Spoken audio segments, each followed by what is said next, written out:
बोलिए सद्गुरुदेव भगवान की, गुरु माता की, भगवान भोलेनाथ की, माता कामाख्या की, सभी संतों की, गौ माता की। बोलिए सच्चे दरबार की।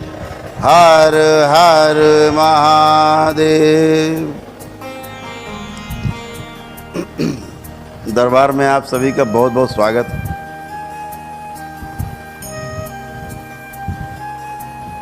गुरु पूर्णिमा नज़दीक आ रही है। पिछली बार भी गुरु पूर्णिमा से कार्यक्रम शुरू होने थे, फिर वो बाधित हो गए कोरोना ड्यू टू लॉकडाउन। तो गुरु पूर्णिमा से पूजनी बाबा जी की ओर से दीक्षा का कार्यक्रम शुरू होगा, जो हर पूर्णिमा को, प्रत्येक पूर्णिमा में होता रहेगा। हर महीने की पूर्णिमा में दीक्षा का कार्यक्रम होता रहेगा। जो लोग जुड़ेंगे श्री राधा रमन शिष्य संप्रदाय में, वो हर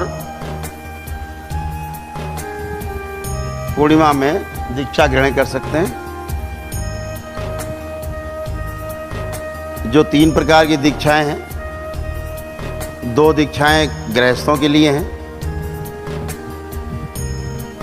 और तीसरी दीक्षा जो है वो साधकों के लिए, तंत्र के साधकों के लिए, उनके लिए।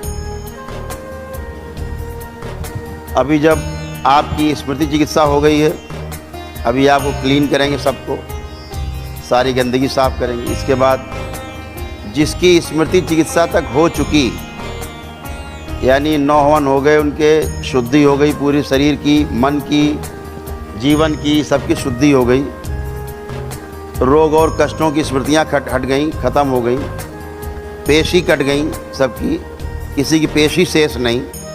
ये सब होने के बाद जब आप गुरु दीक्षा के कार्यक्रम में आते हैं, तो उसमें पंच महाभूत शुद्धि और सिद्धि, ये 2 करा करके जब आप दरबार में आते हैं, तो दीक्षा के पहले दरबार ये आपको कराता ही कराएगा अपनी ओर से, ताकि आपकी पंच महाभूत शुद्धि हो पूरी तरह से और सिद्धि हो उसकी, ताकि फिर आप साधना के पथ पर तेजी के साथ आगे बढ़ सकें। अभी पूरे विश्व का संकट है कि साधना के लिए दीक्षा तो दे दी जाती है, रास्ता नहीं तैयार है, हाईवे नहीं है। गाड़ी दे दी, कौन सी दे दी? BMW दे दी, रोल्स रॉयस भी दे सकते हैं। बोले कहाँ चलेगी? बोले गांव है साहब, सड़क है नहीं, जंगल है, पहाड़ हैं, चलाओ गाड़ी। ऐसे तो दरबार क्या करता है? आपके सभी पितरों की मुक्ति कराकर, आसुरी शक्तियों की तो हैसियत ही नहीं है कोई, वो पितर के आगे कोई ताकत ही नहीं होती उसकी। सभी आसुरी शक्तियों की छुट्टी तो हो ही जाती है। पितरों की मुक्ति होने के बाद उनकी स्मृतियाँ, कष्ट और रोगों की, मानसिक शारीरिक जो आप में रह जाती, वो भी कटने के बाद, आपकी स्वयं की बची हुई स्मृति, उसको भी कट जाने के बाद, आपके कर्म भोग, आपके कर्म बंधन पिछले 10 जन्मों तक के काटे जाते हैं, जिनके कारण आपको इस शरीर यात्रा में, इस जीवन यात्रा में तमाम कष्टों का, शारीरिक, मानसिक, आर्थिक, सामाजिक, पारिवारिक संकटों का सामना करना पड़ता है। उनके कारण जो आपकी अपनी स्वयं की स्मृतियां हैं, स्वयं के कर्म बंधन है, स्वयं के कर्म भोग है, भोगने के लिए होता है, वो भी सब कट जाता है इसमें, जिसमें आप आज बैठे हैं। यहाँ तक प्लेन होने के बाद आप यहाँ तक होने के बाद आप अपने घर आराम से जीवन यापन अपना कर सकते हैं। आज आपकी गाड़ी गड्ढों से निकल के हाईवे पे खड़ी होगी। दीक्षा उनके लिए है जो साधना पथ पे आगे बढ़ करके कुछ करना चाहते हैं, अपना इहलोक के साथ साथ परलोक सुधारना चाहते हैं, 84 लाख योनियों के बंधन से मुक्ति पाना चाहते हैं, प्रश्नों से मुक्ति पाना चाहते हैं, दुखों से मुक्ति पाना चाहते हैं, समस्याओं से मुक्ति पाना चाहते हैं। तो ऐसे मुक्ति पा करके उसे मोक्ष कहा। दुखों के बंधन से मुक्ति हो जाए, इसे मोक्ष कहा। प्रश्नों से मुक्ति हो जाए, इसे मोक्ष कहा। तो मोक्ष हो जाए आपको, ठीक है। इसके लिए ये तमाम दीक्षाएं होती हैं। दीक्षा का अभी तो लोगों ने किया लगा रखा है अर्थ कि दीक्षा ले लो सब कुछ बढ़िया हो जाए, व्यापार कैसे चले, तो नोट कैसे छपे। दीक्षा इसके लिए बिल्कुल नहीं होती। नोट कैसे छपेगा ये आपके श्रम पर निर्भर है। समृद्धि का एक ही फार्मूला है, श्रम और सद्गुरु की कृपा, पूर्ण गुरु की कृपा वो आप पे है। श्रम करेंगे समृद्धि मिलेगी। अभी तो सारा कार्यक्रम इसलिए है कि साहब हम कैसे धनवान बन जाएं, कैसे हमारा बड़ा नाम हो जाए, इसके लिए दीक्षा कहीं मिल जाए तो काम हो जाए। दीक्षा शब्द का जो अर्थ है ना बड़ा व्यापक है, बहुत व्यापक है।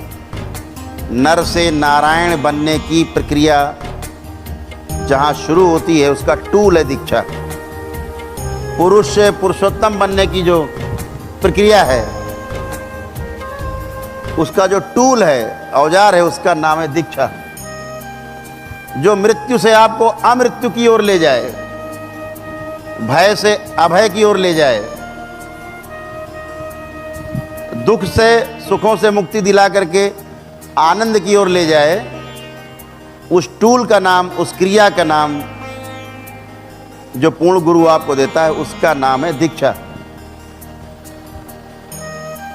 दीक्षा इसलिए कदापि नहीं कि आपको धन दौलत और हीरे जवाहरात मिले इसलिए दीक्षा। लोग कहते हैं नहीं गुरु मिलना बहुत कठिन, यहां दिखता शिष्य मिलना बहुत कठिन।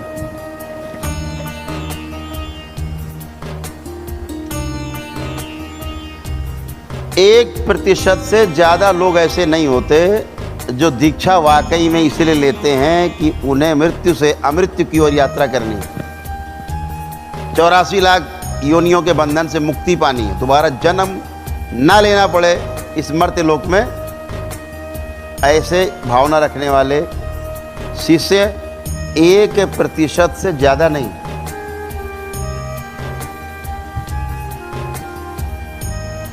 तो जो मान के बैठे हैं, आप गौतम बुद्ध को ले लीजिए। गौतम बुद्ध तो किंग थे, राजा थे, राजा के बेटे थे, इकलौते बेटे थे, इकलौते ही थे मेरे ख्याल से, और भी रहे होंगे तो कोई फर्क नहीं पड़ता, बुद्ध की बात हो रही है। राजा के बेटे तो थे ही, ये तो निर्विवाद है। तो अब वो धन प्राप्ति के लिए तो गए नहीं जंगल, धन दौलत ऐश्वर्य सारा सम्मान तथा कथित सब छोड़ करके वो जंगल गए। किसके लिए गए? जो धन से, दौलत से, ऐश्वर्य से, सम्मान से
मिलेगा, अप्सराएं मिलेंगी, इसके लिए नहीं गए। इसके लिए गए जो स्वर्ग से भी सुंदर है, और स्वर्ग से भी जो सुंदर स्थान है उस जगह का नाम है परिवार, अपना परिवार, स्वयं का परिवार। वो स्वर्ग से भी सुंदर है। जिसे आपने अभी तक नरक बना रखा था अपने पितरों के माध्यम से, वो स्थान आपका स्वर्ग से भी ज्यादा सुंदर स्थान है। लेकिन जब तक ये पितर रहते तब तक ये स्थान नरक बना रहता। यही गुरु परंपरा में भी होता है। पहले दीक्षा कैसे होती थी? दीक्षा होती थी जैसे आज आप क्लीन होके बैठोगे, आज यहाँ से अभी निकलोगे आप एकदम क्लीन होगे, एक स्मृति शेष नहीं होगी। आप आंख बंद करके देखेंगे, सुनेंगे, एक भी गंदा विचार आपके मन मस्तिष्क में नहीं आएगा। आप लाना चाहोगे गंदा विचार तब भी नहीं आएगा। दूसरा क्या होगा? आंख बंद करके आप देखोगे, आपके मृत्यु को प्राप्त हो चुके कोई पितृ, चाहे आपकी गोद में उसकी मृत्यु हुई हो, उसका चित्र भी आपके मन मस्तिष्क पर नहीं बनेगा, कोई नहीं दिखेगा। सारी पेशियां कट चुकी होंगी, सारी पेशी, किसी की एक पेशी शेष नहीं होगी, कोई सवारी पेशी नहीं बचेगी। ये इस बात का प्रमाण होगा कि आप पूरी तरह से शुद्ध हो गए। यानी आपके बेटा भी खत्म हुआ हो, भाई खत्म हुआ हो, पुत्र खत्म हुआ हो, चाहे माँ खत्म हुई हो, वो भी नहीं दिखेगी आपको आंख बंद करके। मतलब अस्तित्व से उसका नाम व निशान पूरी तरह नष्ट हो गया। अब वो नई यात्रा में चले गए जीवन, कुछ नहीं बचा। तो ऐसे करते थे गुरु, आपको क्लीन, फिर पंच महाभूत की शुद्धि करके, सिद्धि करा के, और तब दीक्षा देते थे। तब आपका एक नया जन्म होता था। पुराना सब गंदगी हट करके एक नया नाम देता था गुरु। आपको गुरु परंपरा से जोड़ता था, जहाँ केवल सिद्ध लोग होते थे, अच्छी मानसिकता के, शांत मानसिकता के लोग होते थे। जब उनके डीएनए में आप जुड़ जाते थे, आप भी शांत रहते थे। जैसा वो करते थे वैसा आपका करने का मन होता था। जैसा आपने देखा होगा, आपके परिवार के सदस्य की जो मानसिकता, जब उसको आप देखते हैं तो आप में उसकी गंदगी आने लगती है। तो परिवार की परंपरा से वो काटते थे, आपको तोड़ते थे। जैसे यहाँ डीएनए ब्रेक होता है, ऐसे पूर्ण गुरु आपको ब्रेक करता था। तो केवल गुरु परंपरा से ही आप जुड़े रहते थे और आपका जीवन धन्य हो जाता था, शांति का, सुख, आनंद का अनुभव होता था। अभी क्या है, सारे गुरु बैठ गए, आओ बोलो दीक्षा हो गई, चलो, जुड़ गए, मंत्र दे दिया, जाप करने लगे। जुड़ तो गए, बहुत सरल, परिवार से कटे नहीं, परिवार की गंदगी गई नहीं कहीं, वो सब में भरी है, वो आप में भी भरी है। और गुरु परंपरा में जो दुष्ट बैठे, नालायक, मर चुके, उनकी गंदगी और आप में लद गई। अब डबल हो गया। अब आपके कर्म भोग दुगने हो गए। गुरुओं का भी ढो, अब गुरु को भी ढो साथ में, उसको भी लाद के घूमो, वो भी आपको तंग करेगा। तो कोई ध्यान व्यान होता नहीं। कहने की बातें, बहुत साधक, गुरु जी हमको तो बजरंग बली दिखाई देते। मैं देखता है, यार खबीस को देख रहा है, खबीस इसको बजरंग बली बन के दिखा रहा है, मैं बजरंग बली, पूजा खा रहा है और मारे डाला है। अच्छा तो ठीक हो, नहीं गुरुजी घर में बहन को पेशी आ रही है, अम्मा को कैंसर है, बप्पा पैरालाइज हैं, और गुरुजी हमें तो पागलों जैसी स्थिति हो गई है। लेकिन बजरंग बली दिख रहे हैं उन्हें, दुर्गा मैया दिख रही हैं, बजरंग बली दिख रहे हैं उन्हें, शीतला मैया दिख रही उन्हें, सब दिख रहे हैं, लेकिन मरे जा रहे हैं। घर में खाने को नहीं, गुरुजी मर रहे भूखे। देवी देवता का आपको आशीर्वाद मिले, साथ मिले, और आप भूखे मरे, आपके काम खराब हो, आपके घर में बीमारियां डेरा डालेंगी? कभी नहीं, कभी भी नहीं। ये तो वही हाल है कि साहब सूरज निकला हुआ है, नहीं साहब अंधेरा है, दो बातें एक साथ नहीं होंगी। प्रकाश है तो अंधेरा नहीं ही होगा। तो क्या निकला कि प्रकाश नहीं है, आप अंधेरे के साथ में हो। देवी देवता नहीं है, आप राक्षसों के साथ में हो। और वही आप संकट झेल रहे हो। ध्यान करते गुरु जी शंकर जी आ गए। सब शंकर जी ने कहा अब तुम्हें आशीर्वाद है, परेशान मत हो। सब भूत प्रेत, तो वही स्मृतियां, वही थॉट्स, वही देख देख के आनंदित हैं। मरे जा रहे हैं साथ में, मरे भी जा रहे हैं साथ में। क्या होता? कुछ नहीं होने वाला। जब तक इस प्रकार से शुद्धि नहीं हो जाएगी, जैसे आज आप हमेशा के लिए शुद्ध होने जा रहे हो, तब तक दीक्षा का कोई अर्थ नहीं, कोई अर्थ नहीं। और दीक्षा का ये अर्थ बिल्कुल नहीं कि मृत्यु पर आप विजय प्राप्त कर लोगे। मृत्यु के भय पर विजय प्राप्त हो जाएगी, उसका नाम दीक्षा है। लेकिन मृत्यु पर आपकी विजय प्राप्त नहीं। किसकी मृत्यु? शरीर की मृत्यु। जीवन तो मरता ही नहीं, शरीर की मृत्यु की बात हो रही है। शरीर तो मरेगा। गौतम बुद्ध को भी अमरता प्राप्त हुई, लेकिन शरीर तो मरा। शरीर तो बचेगा नहीं। शरीर बचने का कोई मतलब नहीं बचता। तो मृत्यु का भय समाप्त होगा। आशा यही कहने का है कि सब कुछ अच्छा होने के बाद आपको आज अकाउंट, गंदगी का आज का आपका अकाउंट नील होगा।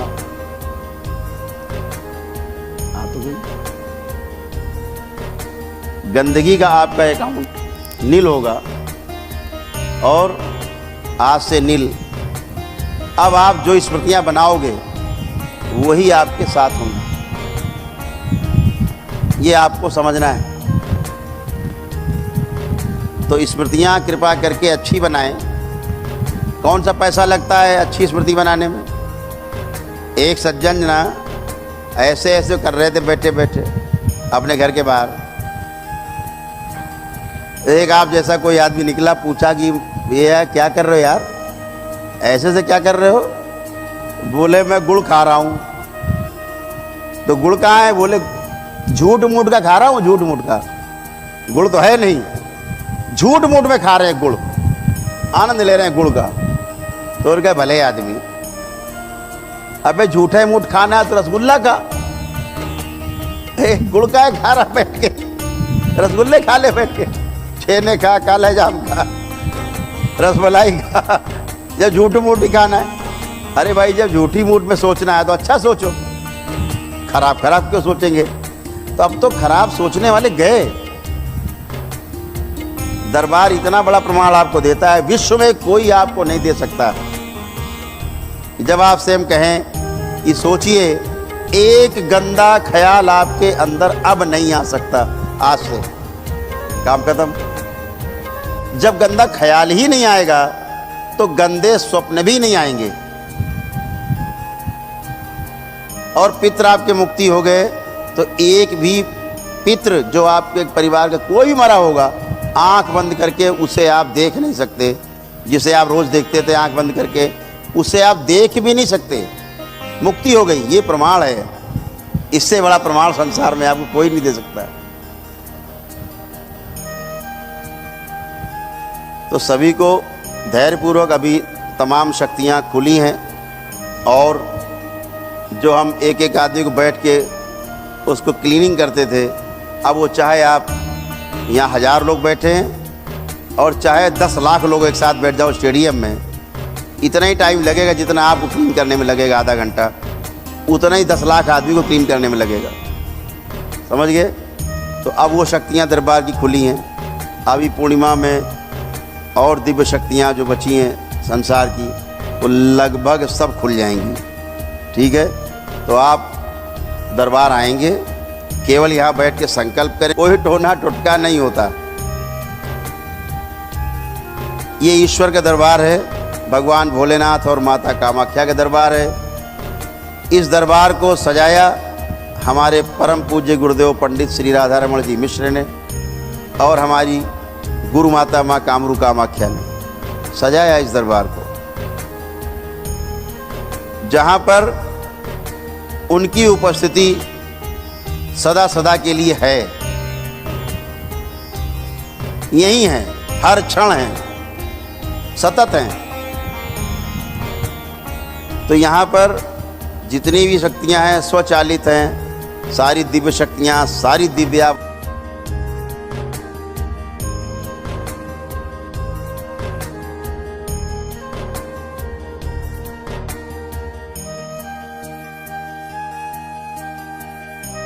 तो आप आज क्लीन होके अपने घर जाओगे पूरी तरह से।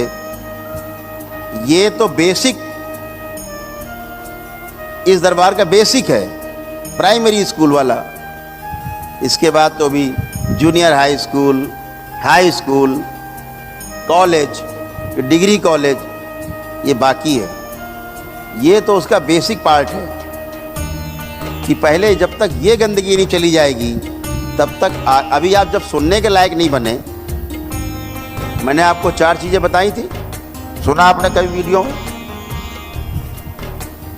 समाधि प्राप्त करने के लिए 4 चरण। पहला चरण श्रवण का, यानी ठीक से सुनना, ध्यान पूर्वक सुनना। दूसरा चरण मनन का, जो सुना गया उसको एनालाइज करना, मनन करना उसके ऊपर। तीसरा चरण निधिध्यासन का, जो सुना, मनन किया, सही पाया तो आचरण में उतर गया, उसे कहा गया निधिध्यासन। इसके अनुसार हमने बताई हुई विधियों के, गुरुओं के अनुसार चले। इन 3 के बाद जो प्राप्त होता वो समाधि है, यानी मन की मृत्यु और आत्मा का वास्तविक प्रकाश उदय होता है। तो ऐसे 4 चरण हैं। ये 4 चरण प्राप्त करके ही आप ज्ञान को उपलब्ध होने की यात्रा पे पहला कदम रखते हैं। आप समाधि अवस्था में कोई ज्ञान नहीं, सब झूठ, एकदम झूठ।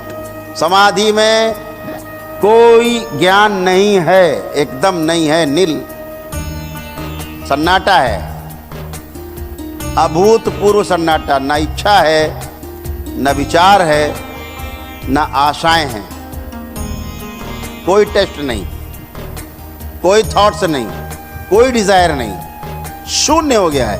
ये समाधि है। समाधि का अर्थ समय आधि, यानी आदि माने जहां अंत, आदि माने शुरुआत, आधि माने अंत। तो समय आधि, समयाधि, जहां समय का अंत हो जाए वहां पहुंच जाएं आप, वो अवस्था समाधि की है। साम्यांत हो जाए, यानी अभी तो समय है, क्या बज रहा है भाई? बोले 1:30 बज रहा है।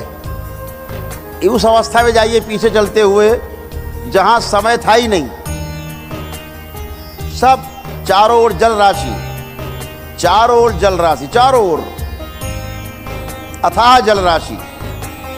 धीरे धीरे धीरे निर्माण होना शुरू हुआ ब्रह्मांड का। ये 84वां ब्रह्मांड में हम ट्रेवल कर रहे हैं।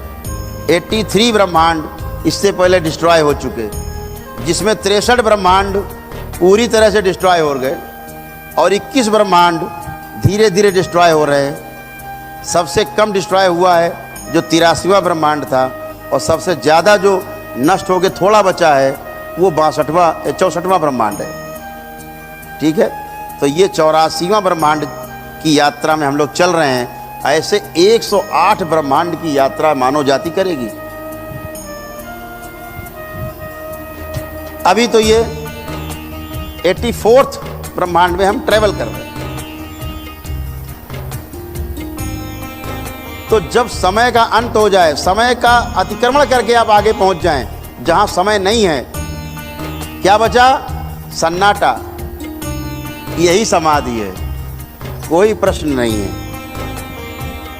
तो अभी जहां आप नहीं थे वो समय का अंत है। यहां से इधर से देखें तो, उधर से देखें तो समय की शुरुआत है। ऐसे तो हमें ट्रेवल करके वापस कहाँ पहुंचना है? जहां समय का अंत हो जाए, समय आधि हो जाए, समाधि हो जाए, लेकिन वहाँ ज्ञान नहीं है। आपको उठा के मंगल ग्रह पर रख दें अकेले, अब बताओ क्या करोगे वहाँ, और आपको वहीं रहना है। अब बताओ क्या विचार करोगे, सन्नाटा हो गया।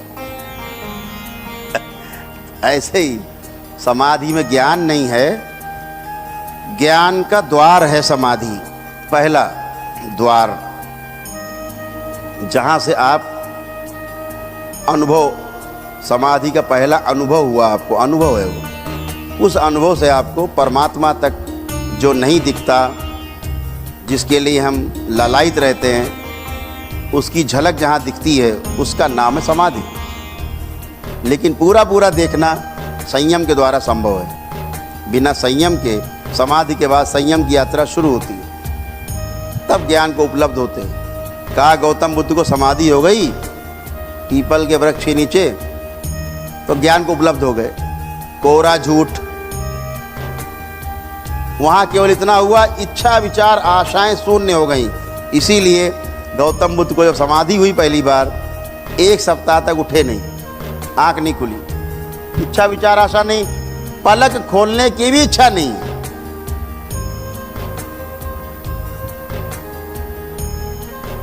तो बहुत साधक क्या करते हैं, समाधि पड़े पड़े मर जाते हैं, शरीर छूट जाता है। जब योग गुरु नहीं होगा तो समाधि में शरीर छूट गया, तब एक ही काम होगा केवल, उसका शरीर में जन्म नहीं होगा वापस। जिसको समाधि हो गई किसी भी 84 लाख योनि में, उसका दोबारा जन्म उसकी इच्छा के बगैर नहीं होगा, क्योंकि इच्छा है नहीं, इच्छा तो बची नहीं ना, तो जन्म भी नहीं होगा। अभी तो जन्म हमारा इच्छाओं के वशीभूत होकर होता है, ये रह गया करना, अभी ये छूटा जा रहा, वो बच्चा छूट गया, भाई छूट गया, संपत्ति छूट गई, भोगना रह गया, इन इच्छाओं के कारण फिर वापस गिरे धरती पे। तो वो समाधि है। ऐसे 4 चरण हैं, ऐसे आपको धीरे धीरे अनुभव होता है, वो आपका ही प्रयास से होता है। गुरु का काम सिर्फ इतना है, इंगित करना शब्द के द्वारा, शब्द से इंगित वस्तु, वस्तु में निहित अर्थ, और अर्थ से साक्षात्कार करा देना, अध्ययन करा देना, इतना काम गुरु का।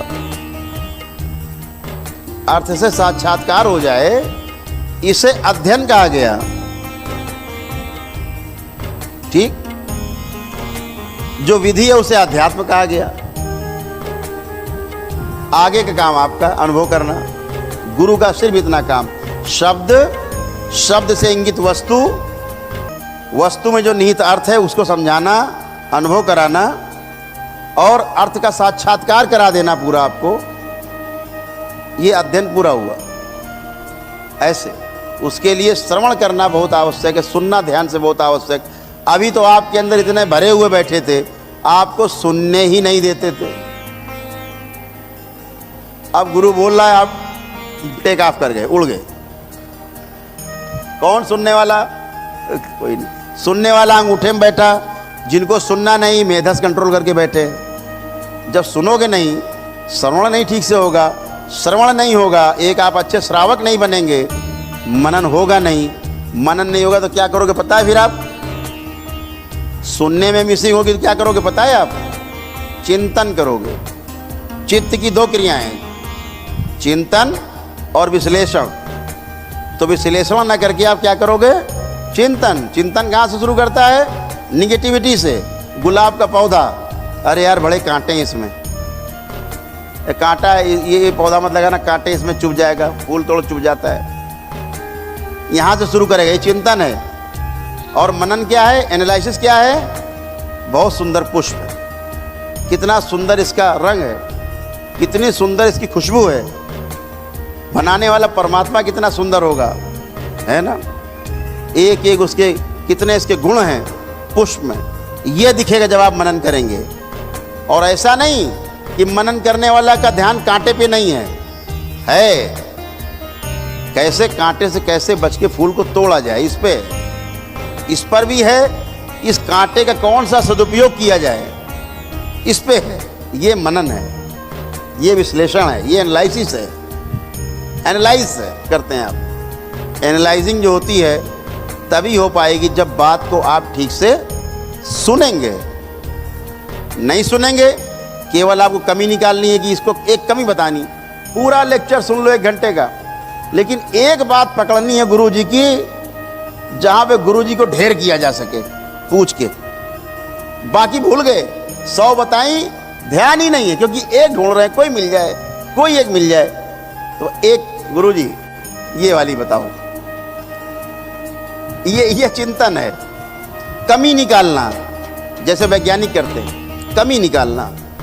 हर वैज्ञानिक पिछले वैज्ञानिक की कमी निकालने के लिए आतुर है। कैसे पिछले वाले वैज्ञानिक को हम झूठा करार दे दें और बड़े वैज्ञानिक बन जाएं, इतनी दौड़ है। इसका नाम है चिंतन। तो चिंतन में, मनन में बहुत बड़ा अंतर है। चिंतन हमेशा नकारात्मक विधि का नाम है, नकारात्मकता से शुरू करेगा, निगेटिविटी से शुरू करेगा सोचना, और उसका अंत भी निगेटिविटी में ही होगा। और जो मनन होगा, निष्पक्ष रूप से सोचना, ध्यान करना, जो कहा गया है एनालाइज करना कि हाँ भाई गुरुजी बात कर रहे थे ठीक है, नहीं लेकिन हम बोल रहे हैं उसी समय एनालाइज करते जाओ, आप कहीं नहीं पहुंचोगे। क्योंकि ध्यान एक ही है, चेतना एक ही है। एक ही बार में एक बार आप एक ही बात सुन सकते हैं ध्यान से, एक साथ 2 चीजें ध्यान से आप नहीं सुन सकते। तो सुनने में ध्यान पूरा बना रहे, चेतना कान के पास बनी रहे, आप स्वयं पूरा कान बन जाओ, कान के अतिरिक्त सुनने के अतिरिक्त कुछ बचे नहीं, इसे कहा गया श्रवण। जब ठीक से सुनेंगे, लेक्चर पूरा हो जाए, तो सुने गए पर पूरे ध्यान से विवेचन करना, उसकी विवेचना करना, मीमांसा करना, एनालाइज करना, विश्लेषण करना, इसे कहा गया मनन। तब आप जो अच्छा याद नहीं कि जो अच्छा ग्रहण कर लिया, थोथा दे ही उड़ाए। गेहूं पछोड़ती ना माताएं, देखो ना, उसकी भूसी उड़ा देती, गेहूं रह जाता है सूप में। तो ऐसे अच्छा ये बढ़िया है, इसको ग्रहण किया जाए। एनालाइज करो अपने अधिकार पर, अपने निरीक्षण के अधिकार पे, स्वनिरीक्षण, परीक्षण के आधार पे, सभी में सर्वेक्षण के आधार पे आप उसको देखें। इसे मनन का, इसमें जो चीज़ अच्छी होगी फिर आपके जीवन में उतर ही जाएगी, अपने आप आपके आचरण में आ जाएगी। ऐसा है। तो ये क्लीनिंग बहुत आवश्यक है। जितना क्लीनिंग आज आपकी होने जा रही, अभी दीक्षा का कार्यक्रम होगा, दीक्षा में रजिस्ट्रेशन हो रहे हैं, जितने रजिस्ट्रेशन अभी हो जाएंगे वो उनको दीक्षा मिलेगी। जब दीक्षा में आएंगे तो उनको दरबार की ओर से जो दीक्षा की किट है, उसमें अंग वस्त्र भी है, माला भी हैं, जाप करने वाली भी हैं, तमाम चीज़ें उसमें हैं, वो दे करके और हवन वगैरह करा करके उनसे सामूहिक हवन, जैसे आपने देखा होगा अभी सतचंडी यज्ञ हुआ था अपने यहाँ, ऐसे ही सामूहिक हवन करके फिर दीक्षा का कार्यक्रम होगा। तो ऐसे हमेशा के लिए क्लीन, हमेशा के लिए क्लीन। आप सीधे बाबा के डीएनए से जुड़ जाएंगे, बाबा की गुरु परंपरा से जुड़ जाएंगे। फिर इस संसार में किसी की हैसियत नहीं जो उस डीएनए में घुस सके। उस डीएनए में घुसने की ताकत संसार में किसी की भी नहीं। अगर देवी देवता भी आना चाहेंगे आपके डीएनए के अंदर, तो बगैर इजाज़त, बगैर अनुमति एंट्री नहीं है। ऐसा कोई नहीं प्रवेश कर सकता। सिर्फ आप और आपका शरीर होगा। आप स्वयं देवता हैं। जब आपका शरीर पवित्र है, आप स्वयं ही देवता हैं, आप स्वयं भगवान हैं। भगवान का बीज आपके अंदर है। ऐसे में समझो भगवान कोई सामने आ जाएगा, स्वयं ही भगवान होने की सारी संभावनाएं आपके अंदर मौजूद है। जो बुद्ध के अंदर मौजूद था, महावीर के अंदर मौजूद था, कृष्ण के अंदर मौजूद था, राम के अंदर मौजूद था, वो सब आपके अंदर मौजूद है। आवश्यकता है संतुलित रूप से खाद पानी की, उसमें विचारों का खाद पानी, गुरु कृपा की खाद पानी, हवा पानी, ऐसे सब पढ़ करके मजबूत संरक्षण, कोई गाय भैंस चर ना पाए, और पौधे से वृक्ष बनने की, वृक्ष से फल फूटने की, फल फिर से पौधे बनने की, फिर वृक्ष बनने की, वृक्ष धरती को समृद्ध कर रहा है, धरती वृक्ष को समृद्ध कर रहे हैं। ऐसे साइकिल होने की पूर्णता नाम दिया इसको, उभय तृप्ति नाम दिया इसको, इसी को नाम दिया सबसे बड़ा, उसे कहा गया आनंद।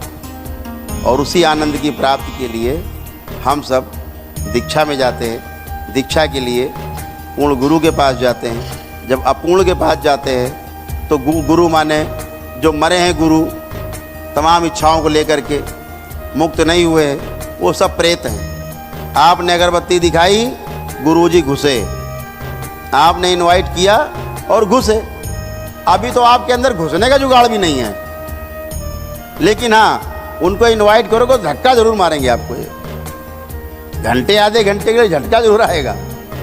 अगर आपने उन्हें करके देख लेना प्रैक्टिकल, अंदर तो एंट्री है नहीं। आप कम से कम 7 लेयर की सुरक्षा में हैं। आपके चारों ओर सुरक्षा के, आपके परिवार के सदस्यों के, आपके डीएनए के चारों ओर 7 लेयर की सुरक्षा है। एंट्री का जुगाड़ नहीं। आपके दरवाजे के अंदर कोई घुस नहीं सकता। लेकिन अगर आपने किसी को आवाज़ दी, क्योंकि ताले पड़े अलीगढ़ के बड़े बड़े, दरवाज़ा लोहे का है, अंदर आने का जुगाड़ नहीं। लेकिन अगर आपने अगरबत्ती जलाई, फलाने का आवाज़ दी, भैया कहाँ हो, तो दरवाजे पे आके दरवाजा जरूर पीटेगा आपका। दरवाज़ा पीटेगा, बड़बड़ बड़बड़ बड़बड़ करेगा, अंदर नहीं आ सकता। दरवाजा तो पीटने का अधिकार दे दिया आपने, दरवाजा पीटने का अधिकार आपने दिया, क्योंकि अगरबत्ती जलाई, इनवाइट किया। गुरुजी कहाँ हो महाराज? आ गए महाराज। दरवाज़ा पीटेंगे, कान खा जाएंगे आपके, पीट के फिर चले जाएंगे, क्योंकि अंदर आने जुगाड़ नहीं, तो आराम में आ जाओगे। अगर उससे आप कहते हो कि भाग जाओ, कोई नहीं बुलाए तुमको, अपना बंधन निकालो, 3 बार ओम नमः शिवाय, ओम नमः शिवाय, ओम नमः शिवाय, आप स्वस्थ हो गए। अंदर घुसने का जुगाड़ है नहीं। तो आपको क्या समझना है कि अच्छा सोचना है, अच्छा करना है। जिनकी आप पूजा पाठ करते रहे,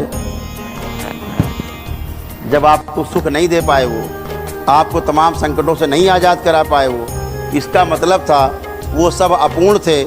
बजाय आपको स्वस्थ करने के, आपको अस्वस्थ करने में उनका इंटरेस्ट ज़्यादा था, और सब चले गए। बहुत लोग कहते गुरुजी हमारे गुरु तो ठीक है ना, उनकी पूजा हम कर लें। लगता है जैसे हम उन सबके बारे बात नहीं कर रहे हैं, उनसे अकेले बात करें अलग। अभी आप जब ठीक हो जाते हो, आप कोई कष्ट नहीं, कोई पेशी नहीं, किसी प्रकार कोई विचार गंदा नहीं, कोई पितर दिख रहा नहीं, तो आराम करिए, आनंद से घर जाइए। गुरुजी बात करनी है। आप क्या बात करोगे? अब क्या बात करोगे जब कुछ बचा नहीं? मैं कहता हूं कि आंख बंद करके देखो, एक विचार गंदा नहीं आता। विचार गंदा लाने की कोशिश करो, नहीं आता। पितर सारे चले गए, आपके मुक्त हो गए। गोद में मरा वो पितर आपके, आंख बंद करके देखो, दिखेगा नहीं। नहीं दिखा मतलब सब मुक्ति पाए। आंख बंद करके अपने पितर को भी आप नहीं देख सकते। एक मरा हुआ व्यक्ति नहीं देख सकते आप, जिंदा दिखेगा। जिंदे को आंख बंद करके देखोगे दिखेगा, मुर्दा देखोगे नहीं दिखेगा, मतलब चले गए। दिख रहा है मतलब कोई गंदगी शेष है, तो उसको हम निकाल देते हैं, खत्म, वो भ्रम है आपका। तो ये सब चीज़ें जो भ्रम है, भ्रम से दूर रहना है। मिलने से मुझसे क्या होगा आपको? आप मुझसे मिलके क्या प्राप्त करेंगे? जैसे आप वैसे हम वहाँ बैठ जाते हैं, आप यहाँ बैठ जाओ आके सोफे में। हम में आप में कौन सा अंतर है? एक भी अंतर नहीं है। क्या करोगे मिलके? आप आएं, स्वस्थ हो जाएं, आनंद करें, अपना घर देखें। आप हिलते डुलते आते, चिल्लाते दैया मैया हैया दैया करते आते, सब खत्म। एसी खत्म, पेशी खत्म, कोई हाय हुल्ला नहीं, गुल्ला नहीं, सब खत्म। उसके बाद अब मजे करो, अब क्या बचता है? लेकिन नहीं, मिलना है। क्यों मिलना है? अच्छा आ जाओ, मिल लो भाई, बताओ। गुरुजी वो सन 2001 में बारात में गए थे, तो बारात में जैसे खाना खाया, बस हमें लगा चक्कर आया, वहीं से कोई घुस गया मेरे। अरे भाई अब उसका क्या मतलब 2001 से? आज की बात करो, वर्तमान की बात करो। आप भूतकाल में चले जाते हो, वही भूत है।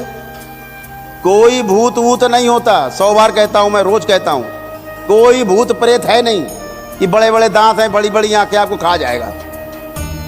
ऐसा कोई संसार में है नहीं। ये सब बेवकूफ़ों की बातें और बेवकूफ़ी वाली बातें, डराने वाली बातें, डरा करके अपना उल्लू सीधा करने वाली बातें, अपने की पूजा पाठ करवाने वाली, पैर छुआने वाली बातें।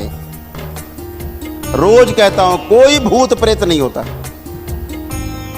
ये आपको खा जाएगा कोई। सिर्फ आपका भय है, और भय का ही भूत होता है। आपकी स्मृतियां हैं।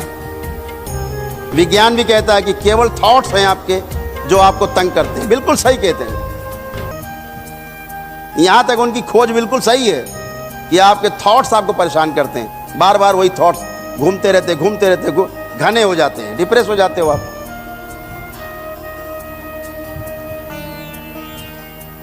तो कहां भूत होता क्या फिर?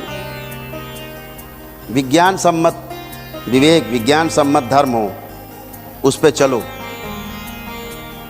तभी आपको भय से अभय की ओर यात्रा शुरू होगी। समझ गए?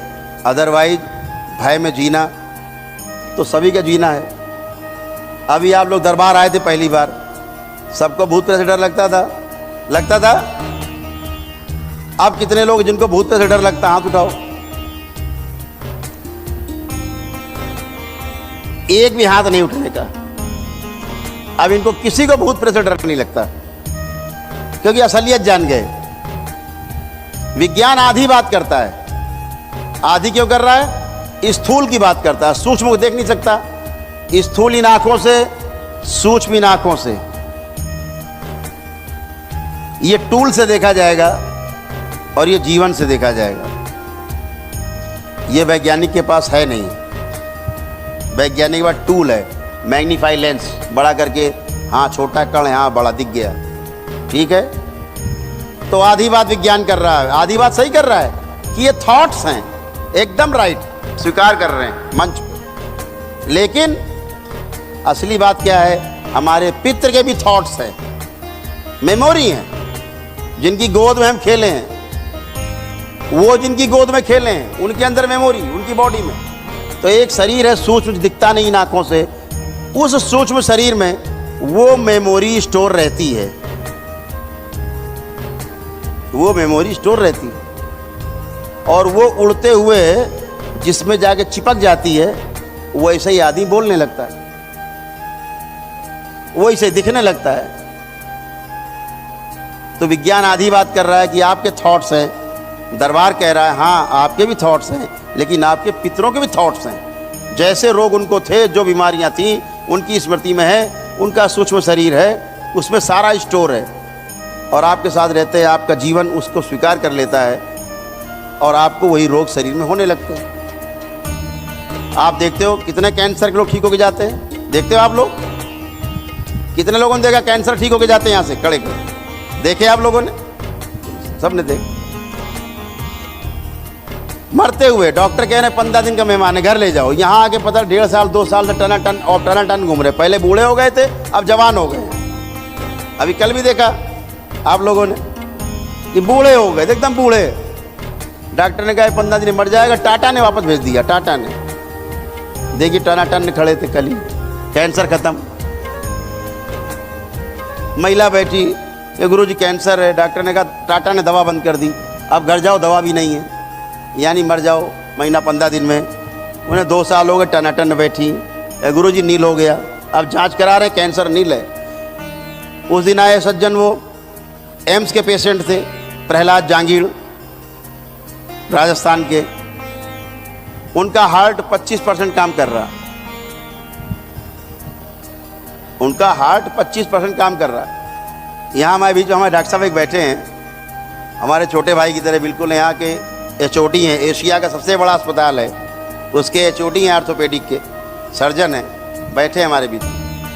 डेली सर्जरी करते हैं सबकी। इन्हें पता जो हम विज्ञान की बात बोलने जा रहे हैं। अगर आपका हार्ट 25% वर्क कर रहा है, तो दुनिया में उसकी ना तो दवा बनी है और ना कभी बनेगी। ये सिद्धांत है चिकित्सा विज्ञान का। क्या? 26% वर्क कभी नहीं करेगा वो हार्ट। अगर 25% उसकी आ गई वैल्यू, 75% लेस हो गया। तो एम्स ने क्या कहा कि हम आपका जो इलाज कर रहे हैं इसलिए कर रहे हैं कि ये आपका हार्ट जो है 24% वर्क ना करने लगे, 23 ना करने लगे, यानी 25 का 25 बना रहे। लेकिन ये दवा मेरे पास नहीं, संसार में नहीं, और ना कभी बनेगी कि आपका हार्ट कभी 26% वर्क करने लगे। ठीक। दरबार आए तो क्या हालत थी उनकी, यहाँ से और इस वहाँ तक, कैमरे तक नहीं चल सकते थे, यहाँ से वहाँ नहीं चल सकते थे। 5-6 कदम वो बैठ जाते थे, हाँफने लगते। एक पानी की बोतल उठा नहीं सकते थे 1 लीटर की। दरबार आए, दरबार से जुड़े, हवन किए, उनके पितृ गए, आए मेरे पास। वहाँ पूछा, प्रहलाद जी क्या हाल? बोले गुरु जी अब तो हम 50 किलो रख लेते खोपड़ी पे, 50 किलो को चल फिर ले। तो हाँ गुरु जी, 3 किलोमीटर रोज टहलते सुबह। जो 3 कदम में बैठ जाता था वो 3 किलोमीटर रोज टहल रहा है। तो हमने कहा कि प्रहलाद जी आपका हार्ट इस समय लगभग 50% काम कर रहा है, आप चेकअप कराना। अगली बार जब आप आओगे तो 75% वर्क करता मिलेगा, ये दरबार का कहना है। वो गए, उन्होंने अपना चेकअप कराया उसी समय, तो निकला उनकी मशीन में 42% वर्क कर रहा है। 5-6 दिन पहले लाइव में है, उनका सारा रिकॉर्ड भी लाइव, उसमें लाइव में है, सारे पेपर्स उनके ऑन रिकॉर्ड। एम्स 42। वो कब की रिपोर्ट है? फरवरी की, 25 फरवरी 2021। आपने देखा हो लाइव में, अगर देखा आप लोगों ने, देखा है ना। हमने कहा कि ये 25 फरवरी 2021 की रिपोर्ट है, अभी कराओ जाके, आपका 80% काम कर रहा है। अभी तुम्हें क्या तकलीफ? बोले गुरु जी मुझे कोई तकलीफ नहीं, मैं तो रोज वर्जिश करता हूं, मैं तो कसरत करता हूं रोज। तो क्या है, एक सेल डेड हो जाता है, जो एसेंशियल ऑर्गन है उनका दोबारा बनना संभव नहीं, दोबारा बनते नहीं, कभी नहीं बनते। एक बच्चा यहाँ दरबार में आया, आदित्य नाम है, उसके फादर IIM के डायरेक्टर, IIM लखनऊ डायरेक्टर थे, इस समय IIM रांची के डायरेक्टर हैं। एक लंग सड़ा हुआ, दोबारा बनता नहीं। डॉक्टर साहब बनेगा दोबारा लंग्स? सड़ गया, गल गया, दोबारा बनेगा? नहीं बनेगा। नया हो गया लंग्स, एकदम नया, बगल वाले जैसे दाहिना था वैसा बायां बन गया फिर से। और वही KGMC, वही क्या बोलते हैं PGI के सारे डॉक्टर्स का पैनल बैठ करके बड़ा उधेड़ बुन में लग गए कि गुरु कोई ऐसी दवा हाथ लग गई कि इसका दोबारा बन गया। ये तो सिद्धांत फेल हो गया चिकित्सा विज्ञान का कि दोबारा बनते ही नहीं टिश्यू। और बच्चे ने दवा खाई नहीं 9 महीने, वो आश्रम में ही रहा। उसे पहले स्टेरॉइड खिला खिला के फुला दिया, इतना मोटा, यहां रहा दुबला हो गया। ठीक। और नया उसके बन गए लंग्स, नए लंग्स बन गए, संभव ही नहीं। लेकिन मेडिकल रिपोर्ट्स हैं अमेरिका तक की मेडिकल रिपोर्ट्स हैं। एम्स ने मना किया, मेदांता ने कहा, PGI, जितने बड़े बड़े अस्पताल है, KGMC, सर्जरी होगी। दरबार बोला सर्जरी नहीं होगी, नहीं सर्जरी बगैर मर जाएगा, अभी 1 महीने मर जाएगा। अच्छा जी, वो सर्जरी कराने बेचारे पहुंच गए, डॉक्टर ने वहाँ पैनल ने कहा PGI में कि नहीं कराओगे मर जाएगा ये, महीने भर में ले जाइए, क्या बकवास कर रहे हैं आप, बगैर सर्जरी के ठीक होगा। मरता क्या ना करता, एडमिट करा दिया। जब वो चेकअप करने के लिए PGI में अंदर गए तो मशीन खराब हो गई। अब उस बच्चे का ही भाग्य, मशीन ही खराब हो गई। बोले साहब इसको बनने में तो महीना भर लग जाएगा। तो उनके माता पिता ने कहा ठीक डॉक्टर साहब 1 महीने बाद फिर हम लोग आते हैं। वहीं पर कलेक्टर थे लखनऊ में, दरबार के आपके भक्त हैं, बहुत प्यारे आदमी हैं,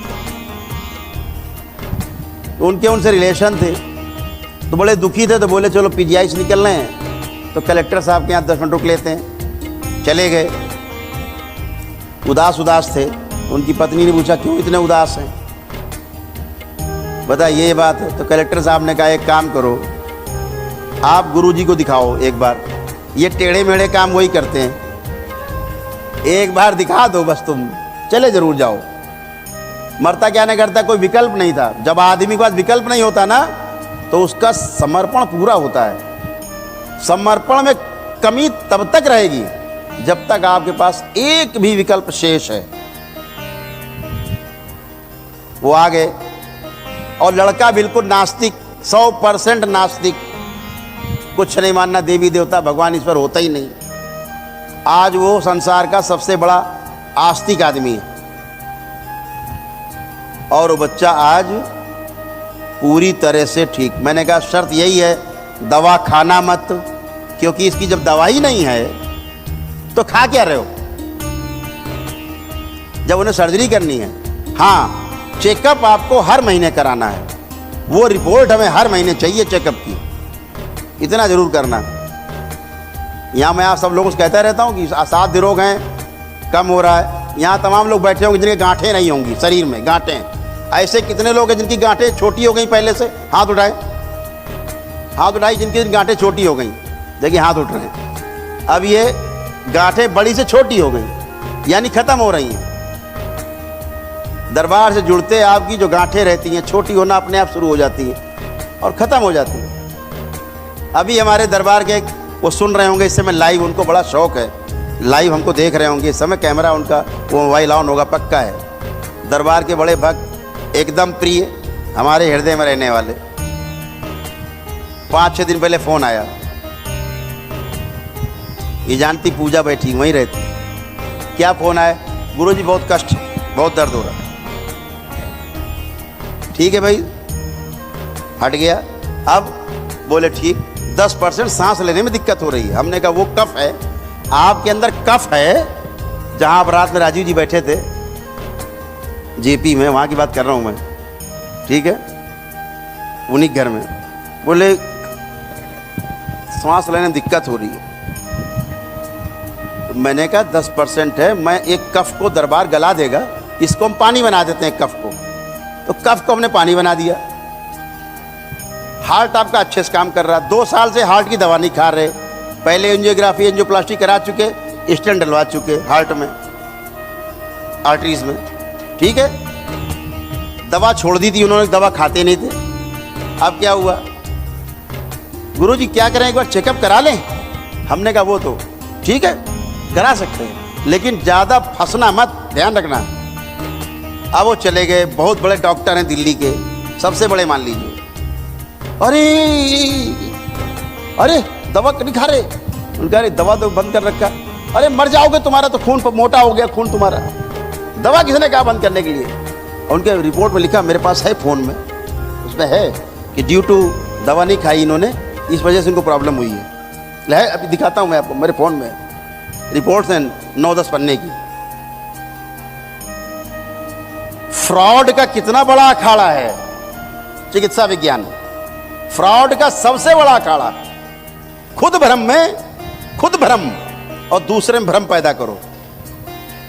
खुद डरे हुए हैं, दूसरे को डराओ, और कुछ कर भी नहीं सकते, मजबूर है। एडमिट हो जाओ जल्दी, सर्जरी होगी, हैं? उनका जल्दी करो नहीं तो कोलैप्स कर जाएगा हार्ट। डरा दिया, बेचारे एडमिट हो गए। अब मैंने जानकारी के लिए बच्चों को फ़ोन किया, उन बच्चे रो रहे, गुरुजी। अरे मैंने कहा भाई किधर गए? अरे भर्ती हो गए। मैं क्या भी बताता हूँ की बीमारी नहीं है, ये आपके लंग्स में प्रॉब्लम है। अगर बैठे बैठे डॉक्टर साहब, अगर बैठे बैठे सांस फूल रही है, मतलब लंग्स में प्रॉब्लम है, ठीक है ना, हार्ट की नहीं है। हमने पूछा आपको हाथ में दर्द आया? नहीं। पीठ में आया? नहीं। यहाँ आया? नहीं। BP normal, ECG normal. अब ये सर्जरी काहे की है? नहीं, वो कह रहे कि खून मोटा हो गया और पहले स्टेंट पड़े थे, अब वो दोबारा फिर से जो है। मैं कहा छूने मत देना, ध्यान रखना। तुम्हें हार्ट की प्रॉब्लम नहीं है, हृदय की समस्या नहीं है, लंग्स की समस्या है। हमने तुम्हारे कफ को पानी बना दिया है, इतना काम कर दिया है। और तुम एक काम करो, ठीक है सर्जरी करा लेना, लेकिन पहले लंग्स की जांच कराओ। मुझे सुन रहे हैं, मैं भाटी जी की बात कर रहा हूँ, ठीक है, आप जानते हो, सब परिवार के लोग। जांच हुई, लंग्स की, क्या निकला? लंग्स में पानी है, वही कफ जो पानी बन गया। कफ का मतलब होता है जल। आयुर्वेद में जो कफ कहा जाता है, कफ का मतलब है जल। दरबार ने क्या किया, उनके कफ में सूख गया था, अकड़ गया था। पेट में कब्ज, तो कफ बनेगा, तो कफ बन गया पानी। तो कितना पानी निकाला गया? 2.5 लीटर। और वो टनाटन उछल रहे हैं, कोई समस्या नहीं, कोई कष्ट नहीं है, कोई रोग नहीं है। लेकिन जरा सा फंस जाओ, चीर देंगे, चीर डालेंगे। ऐसे ही हो रहा। मैं सर्जरी का विरोधी नहीं, जहां सर्जरी आवश्यक है वहां पर बिल्कुल सर्जरी कराई जाए। मैं यहाँ खुद लोगों से कहता हूँ, जिसकी सर्जरी आवश्यक होती है, आप लोग सुनते हो वीडियो में मैं बोलता हूँ, नहीं आपकी सर्जरी आवश्यक है, आप जाइए सर्जरी कराइए। लेकिन जिसकी सर्जरी नहीं आवश्यक है, चीर डालो। चीरने से पैसे बन जाएंगे, आपको ठीक होना नहीं होना उनसे मतलब नहीं, भाड़ में जाओ। तो ऐसे भ्रम नहीं पालना है। ये भ्रम कौन पैदा करता? कौन पैदा करता है? आपकी सूचनाएं, जो दिन भर आप टेलीविज़न देखते हो, उसके द्वारा। टेलीविज़न देखना कम करिए, वो देखिए जो आपके मतलब का है। अच्छी बातें सुनिए। आज से आपके गंदगी का अकाउंट नील, 0। अभी मैं आपके अंदर गंदगी सफाई करूंगा, सफाई के बाद अभी एकदम सबको क्लीन कर देंगे। आप देखो कुछ भी नहीं दिखेगा, आप दिखेंगे स्वयं, और तभी साधना संभव है। इसके अलावा साधना संभव नहीं, ठीक है। राधा रमण हरि ओम।